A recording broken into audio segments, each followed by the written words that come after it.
Hello friends, welcome to Apex Chess Academy. I am FIDE instructor Hemal Thanki. Today's our topic is Learn from the Classics, Part 2. This time we are going to see the game of Tal. Tal is playing against Durga Claus. I apologize if I pronounce wrongly. Okay, so today we are going to see Tal's magic. Tal has played e4, c5, knight f3, e6, d4, cd4, knight d4, knight f6, knight c3, d6. And here there are lots of theory nowadays. Some players are playing bishop e2, bishop e3, f3, English attack is there, bishop e2 classical way is there. But recently, even some players, even Adams is playing g3 here. Some even great players are playing g3. Recently, the Anand has played g3 against one of the strongest player he played. He just crushed him like anything. But okay, here this was a very old game, and Tal choose a modest g3 move here. Okay, so now a6, bishop g2, queen c7, and short castle. All moves looks very natural so far. Bishop e7, and here the very logical idea is f4. Some players are also playing h3, bishop e3, and then following with f4. So Tal choose the immediate f4. So bishop e3 is also good enough because nowadays, which is a main theory, bishop e3. But okay, here Tal played f4 and black played knight 6. So here white has few ideas. Bishop e3 is one of them. Ng e2 is a move. But Tal choose a more direct mode. So just try to pause the video and try to find out the best move here. Tal played knight to c6, which looks so very direct to me. Because white has only two pawn island here, and black has also two pawn island after knight c6. It doesn't matter which way of recapture is there, but still black has two pawn island. But here after pawn into, because queen into is simply runs with e5, and even after pawn into, white choose e5. A very logical idea, because white just want to activate his bishop, and if black takes, we'll just take it back, and white cannot take on e5 because the c6 pawn is hanging. And if you won't take, then we are going to play knight e4, and anyhow we are attacking the d6. So if black takes on e5, fe5, now the knight on f6 is hanging. So let's say knight d5 is made by knight d4, and if knight to d7, because the e5 pawn is actually weak. But in return, what white has achieved? White has achieved a tremendous bishop on g2, a very active piece. This is what the rook on f1 got the active file. This bishop on c1 becomes active. This queen has g4, h5, all these moves, f3. Knight has a new transit square. Yeah, transit square actually is a different thing when we are pushing some pawn and creating a space for the piece. Yeah, okay, it's clearance a square, which is also possible. We can say a clearance square, or maybe the transit square. Transit square, suppose we want to transfer our knight from queen side to king side, that square will be used to transfer the knight to g5. So we can say that e4 square is a transit square. So knight has a transit square, queen is going to g4 or h5, bishop on g2 is a very active piece, rook becomes active, bishop becomes active. So it doesn't matter white is losing that pawn on e5 or not. But thing is, white has lots of active pieces, and this is what the Tal's style is. Tal is very famous for his attacking ability, and that's why he played e5. And after d5, fe5, knight d7. Now Tal played bishop to f4. is just temporarily defending this pawn here, because knight e5 is yet not possible because of bishop e5 followed by bishop c6 and wins rook. So knight e5 is not possible. So temporarily he is defending this pawn, and if black goes for a short castle, then white played a very good move. So okay, just again try to find out the move here. Okay, so there are lots of moves possible here. For example, a queen g4 is possible, but queen g4 means knight into e5 is coming with tempo. Okay, you can defend this pawn with queen e2, but then black will play a5 and bishop a6 is coming. So bishop queen e2 is not that great. You can play queen to f3, but I would say that we are not sure where the queen is best, right? So you should keep the flexibility for your best piece. For example, here your queen might go to h5, might go to g4, might go to e3, f3, e2, maybe d3, d4. So lots of possibility for the queen. So if you commit here your queen to f3, who took the decision? White, right? So instead of that, if you keep flexibility for the queen, your opponent has to think about queen f3, queen g4, queen h5. And for example, if you play knight e4 here, that's what Tal has played. Now opponent has to think about the additional moves like knight g5, knight d6, knight c5, knight f6, all moves. So by playing knight e4, you are passing the decision making process to opponent. This is very important chess. Always pass the decision making process to opponent to gain time on clock. This is very important. Keep in mind. So knight e4 is more flexible, which gives more option to white and more option for the knight, for the queen, and so the opponent has to play accurately. And in this kind of scenario, normally the lower opponent make mistake. Okay, so after knight to e4, here knight e5 is still not possible, but I think I have seen one of the game where maybe before 2 3 years ago, one of the game in knight e5. So after queen d4 f6, bishop into e5. Now queen into e5 is of course bad because after queen e5 it just takes and uh, all the pawns are bad and the queen is also eliminated from the board. So this is another rule of thumb that you should remember: whenever you have a better pawn structure, eliminate queen and play endgame, because queen is the only piece which can generate counterplay. I mean, otherwise here the counter is less, and knight on e4 is a very strong piece here, just got outpost. So it's very easy for white to regain a pawn here because all the pawns are scattered. White has just 2 pawn island while black has 4 pawn island. So we are going to win a pawn in the near future, that's for sure. So instead of 16 queen to e5, if black goes for f e5, and that was a game played in I think 2000 maybe 13 probably. Some one of the strong player about 2700 has played as white. I'm not sure who was white, but I'm very sure that this game was there in 2013. So you can just check in reference in chessbiz. Okay, so after f to e5, rook into f1, queen into f1, and probably queen f2. I think in that game queen c4 was played. But okay, queen f2 or queen c4, and white has enough compensation. Okay, so instead of knight to e5 in this game, on move number 14, black played bishop to b7, and again it's white to play. So if you're playing knight to d6, it looks a little bit committal to me. While instead of that, queen h5 is more aggressive. That's what Tal played. And now, I mean, knight g5 might be a threat, knight f6 might be a threat, knight d6 might be a threat. So this looks very aggressive here. And knight g5 is also a threat here. So even simple rook d1, just bringing the last piece into the game, also looks logical in next move.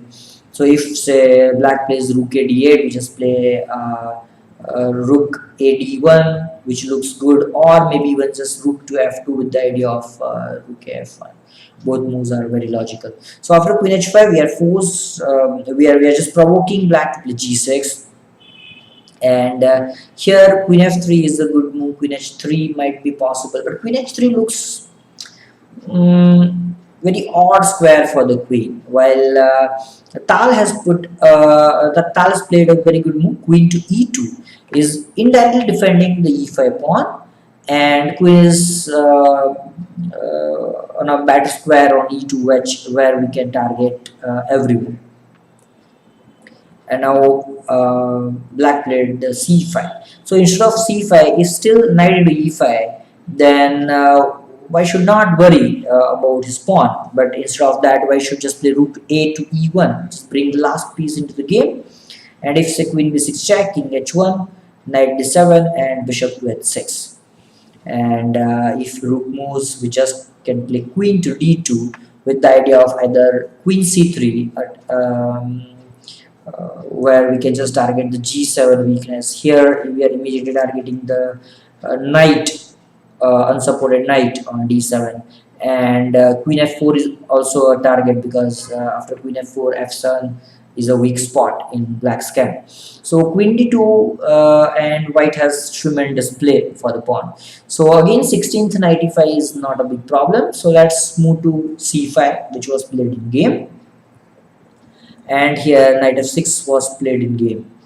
So now it is forced for black to take, because say if you are playing king to h8, then white has bishop into b7, queen into b7, knight into d7, queen into d7, and bishop h6.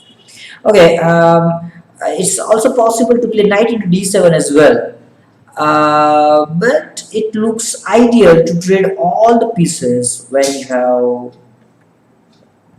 this bishop h6 kind of stuff, where that bishop is not going to harass us on after bishop into g2. So after bishop h6, rook moves and rook into f7, just got the material back with a tremendous attack.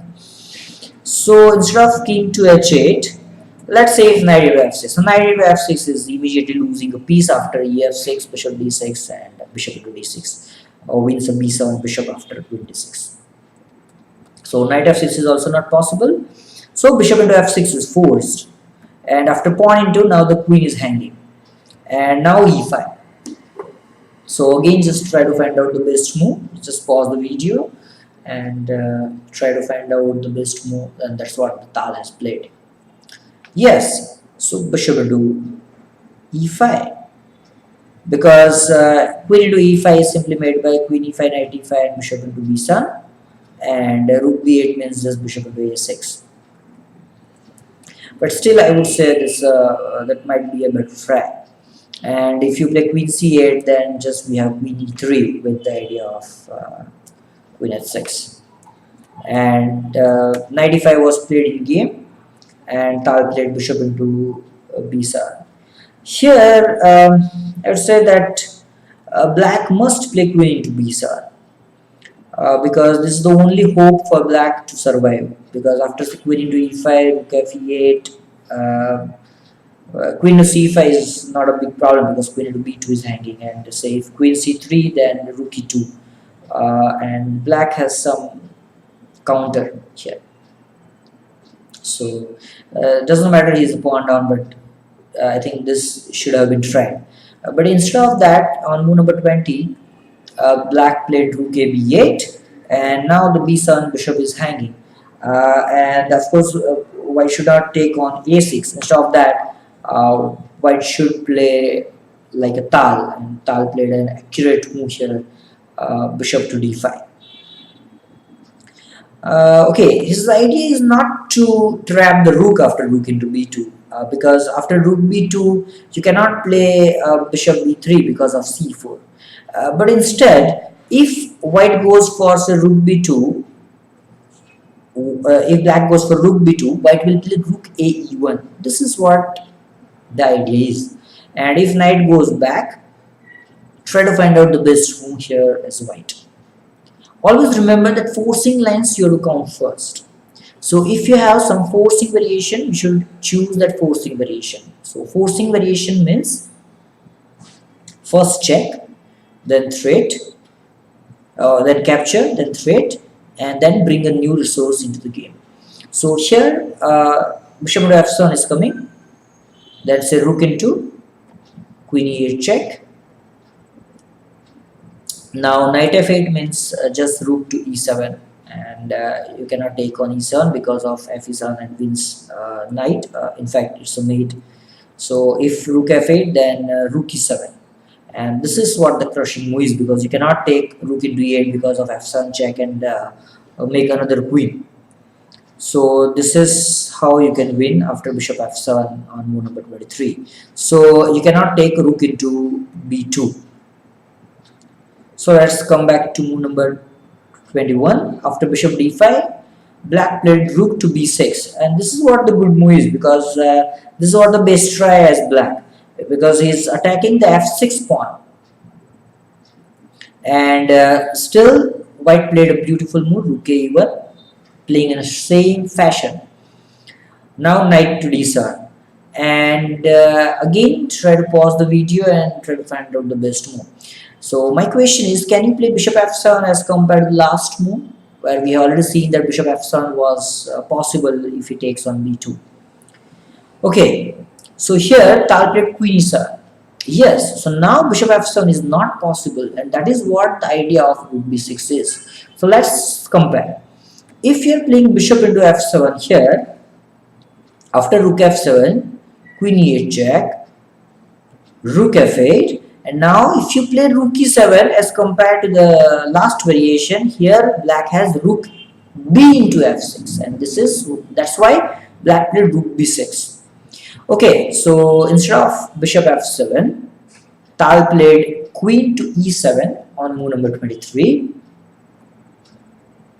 and black played c4 on move number 23. Why I am saying move number? Because it helps blind player to just pause the video and go back to that position. Okay, so after 23, queen e7 and c4. So now black's idea is to give queen c5 check and release some pressure after trading the queens. So here there are a few good moves. If you play rook f2, which also looks very logical, because after rook f2 now the threat is bishop e6. You cannot take f into e6 because of queen g7 mate, and you cannot take rook e6 because of simple rook e6. So rook f2 is also good enough to win the game. If you have found rook f2, still it is good enough. But here in game, Tal played king to h1. Now rook into b2 was played in game, and Tal played rook to e6. A beautiful move, rook to e6, with the idea of rook to d6 next move.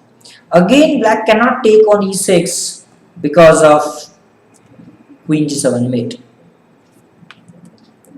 So after rook e6, black went back to b8, because whenever the rook d6 come, black can defend with rook d8. So rook d6, rook d8, and now again try to find out the best move here.